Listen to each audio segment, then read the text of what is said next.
I grew up drinking coffee, and I still drink coffee. It's part of my morning routine to have a couple sips of a dark, rich, and roasted coffee. One day, when completing my doctoral internship in psychology, I noticed that my coffee maker was getting old and needed to be replaced. As a graduate student and as an immigrant, I was on a limited budget. I knew I needed to make a good financial decision. So the search for the ideal coffee maker for $80 began. I looked at all the best brands. I read many consumer reviews. I asked my friends who were coffee snobs like me about their coffee makers. And I even created an Excel sheet listing the pros and cons of different models. One day, I drove myself to a store to look at different options in person. At the store, I started chatting with another shopper. And I shared with her my concerns and requirements for this new coffee maker. She looked at me and said, well, coffee makers aren't supposed to last forever. I nodded and agreed. But did I stop my quest for the ideal coffee maker right there and buy one on the spot? Nope. I went back home and continued researching. You see, I knew I needed to make a decision, but my mind was relentlessly coming up with all types of thoughts. Will this be a good investment? Should I get one that brews 4 cups or 10 cups of coffee? What does the warranty say if it breaks down after 1 year? What if my coffee lover friends think this isn't a good coffee maker? 3 months passed, and I still hadn't bought a coffee maker. Even though these decisions seemed easy enough to make, there I was, stuck in my head. Have you been in my shoes? Yeah. Have you ever been in an ordinary situation in which, despite your best intentions, you overdid things and inadvertently got stuck in your head? That's a pain, right? Now imagine you wake up every morning without worrying about saying the wrong thing or doing the wrong thing. You look at everyday decisions as easy peasy, not as a life or death dilemmas. You spend days anticipating things going well and fabulous rather than going south. That will be lovely, right? But that's fantasy. Because to be human is to be anxious. To be human is to be worried. To be human is to be afraid. Yet, despite this truth, fears have a very bad rap. Often, new clients tell me that they are stressed. However, when peeling back what they are struggling with, I can clearly see that actually they are dealing with a fear-based emotion and many fear-based reactions. The reality is that our day-to-day life includes all types of fears. Fear of choosing the wrong partner, fear of the unknown, fear of flying, fear of not being good enough, fear of loneliness.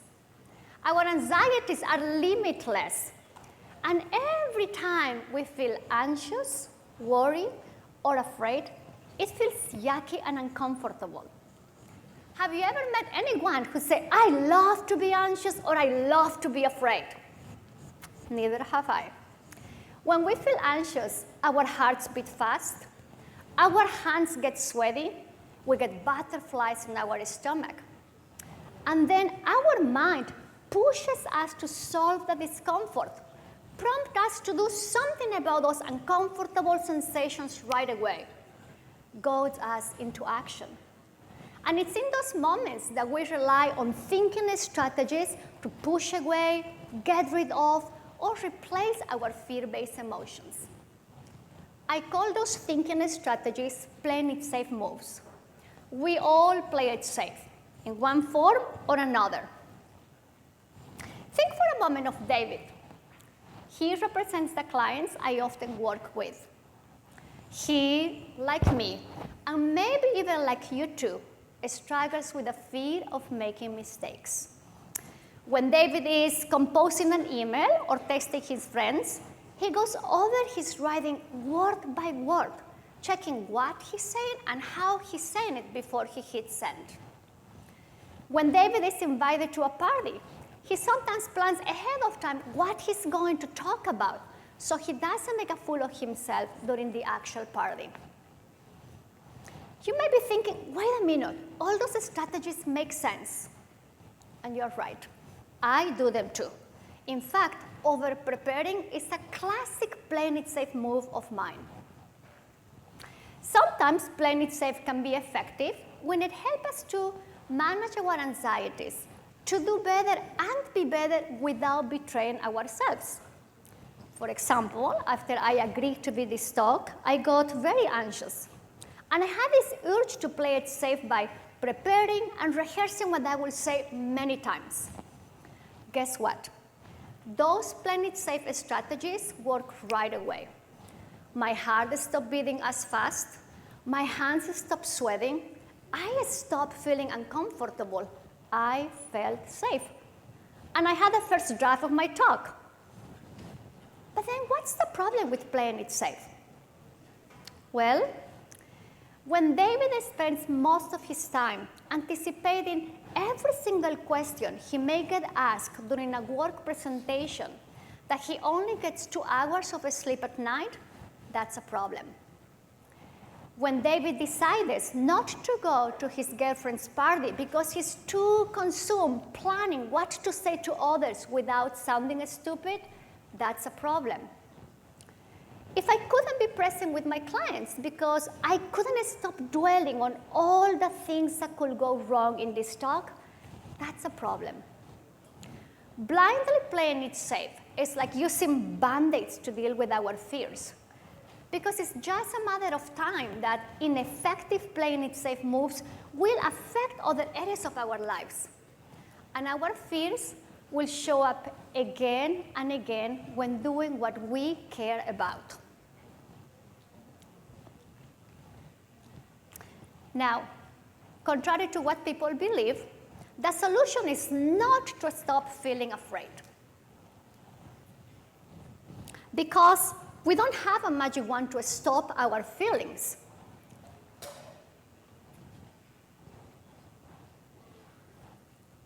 It is natural that our minds are going to tell us to play it safe, because of course they come up with catastrophic thoughts, terrible scenarios, and all types of potentially bad things happening. If there is anything I know as a human being, and in my professional experience, is that playing it safe is second nature.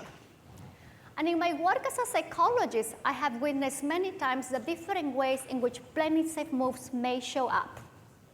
You may try to do things flawlessly. You may postpone events. You may search for certainty.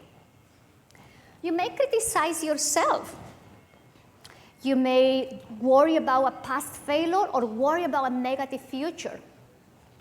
You may ignore your needs. You may put others' needs above yours. Or you may question your capacity to do hard things. Sometimes you may notice when you're playing it safe. Other times you may not realize that you're doing it. So to catch your playing it safe moves, you need to keep an eye on all those moments in which you are endlessly going over the same content in your head. Because repetition is a key characteristic of all playing it safe moves. Research has consistently shown that our playing it safe moves feed into our fear-based emotions, like adding logs to a fire. If we play it safe too often, too quickly, and for too long, we don't learn how to handle effectively our fears. And we're left with the consequences of overprotecting ourselves. We avoid difficult conversations.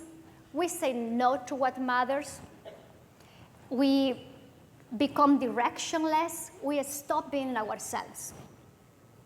How many of you play it safe without checking how your playing it safe moves are really working in your life, in your relationship with others, and in the relationship with yourself? Now, as I said before, contrary to what people believe, the solution is not to stop feeling those fear-based emotions. We don't have a magic wand to stop our feelings. Second, no matter how old we are, who we are with, or where we live, we are bound to feel anxious, worried, and afraid, and we will play it safe. You may be thinking, if we cannot control our feelings, if we will play it safe either way, and we will feel afraid anyway, then how do we know what to do? That has been the key question of my life's work. How can we get unstuck from fear-based emotions so we can live a fulfilling life? Here's my response. We learn to do what matters while feeling anxious, worried, and afraid. We learn to not fight those yucky feelings, but choose to have them in the service of what is truly important to us. We learn to check how our playing it safe moves are really working in our life. Learning these skills changed David's life because they changed his relationship to his fear-based emotions. These are the same skills that have helped me to be a better psychologist and a better human being. Today, I want to share with all of you some of these skills. Here's the first one. Watch your mind. Our minds are wonderful devices that are always creating all types of content. Hypotheses, dreams, memories, opinions. Even when we are sleeping, our minds are going on and on and on. Right now, as you're listening to this talk and my accent, what is your mind doing? Is it in the present? Are you thinking about what you had for breakfast? Are you thinking about a trip you want to take? According to the National Science Foundation, we have between 12,000 and 60,000 thoughts per day. Yep, we have busy minds, all of us. And our minds also tell us when we are under threat. When a fast-moving truck is speeding towards us, our minds tell us, watch out. But our minds also tell us, watch out when imagining future danger. If you don't say the right things on your date, she won't go out with you again. If you don't foresee everything that could go wrong in this talk, you will be unprepared. If you tell people what you really think about their politics, they will reject you. And with all those thoughts spinning in our heads, of course, our mind tells us better safe than sorry. Ask us to play it safe as a way of protecting us, as a way of avoiding the potential downfall. But our minds are not the oracle of truth. Our minds are more like an advisory board, chiming in and giving advice. Sometimes the advisory board of your mind will offer you great advice, and other times it simply doesn't. For example, yesterday when I was driving, my advisory board told me, you are in danger, and urged me to play it safe by looking both ways before making a turn. That was helpful advice. When preparing for this talk, my advisory board told me, you will mess up, you don't know what you're talking about, and urged me to play it safe by avoiding this talk altogether. That wasn't helpful advice, because if I have listened to my advisory board and avoided being here with all of you today, I would have moved farther away from doing what is truly important to me. So what do you do when your advisory board starts pushing you to play it safe? Watch your mind. Notice when your advisory board starts talking. Maybe even say, I hear you, advisory board. Then try another skill. Radically accept that the advisory board of your mind will always urge you to play it safe. You can even say, hey, you're trying to convince me to play it safe again, like you always do. You may be thinking, but if my advisory board tells me that something bad is going to happen, how do I know when to listen to my advisory board and when not to? Here is my response and another skill for you. You need to identify the long-term consequences of doing whatever your advisory board asks you to do. Ask yourself, if I listen to my advisory board, will I become the person I want to be? Will my Playing It Safe behaviors allow me to be the kind of friend I want to be, the kind of worker or a student I want to be? Will my Playing It Safe actions allow me to be the kind of partner or parent I want to be? When your advisory board starts talking, don't engage with your advisory board by debating what is accurate or not, what is right or wrong, or rationalizing, because that's how you start playing it safe. Instead, remember that your mind cannot control coming up with fearful thoughts, but you can choose how to respond to them and whether you play it safe or not. So what happened to my wonderful coffee maker? Well, fed up with playing it safe, I drove back to a store and simply bought a coffee maker. I still have this kitchen gadget 15 years later and love the smell of coffee every morning. What do you do when the figurative coffee maker of your life breaks down and your advisory board starts yapping? Use the skills from this talk to determine whether you should listen to its warning or shrug it off. To recap, 1, watch your mind. Notice when your advisory board starts to predict how your life is about to go downhill and demands that you play it safe or else. 2, radically accept that your advisory board is always trying to protect you. Catch those urges to play it safe by using all those familiar thinking strategies without engaging in the internal chit-chat. And 3, identify the long-term consequences of blindly doing what the advisory board wants you to do.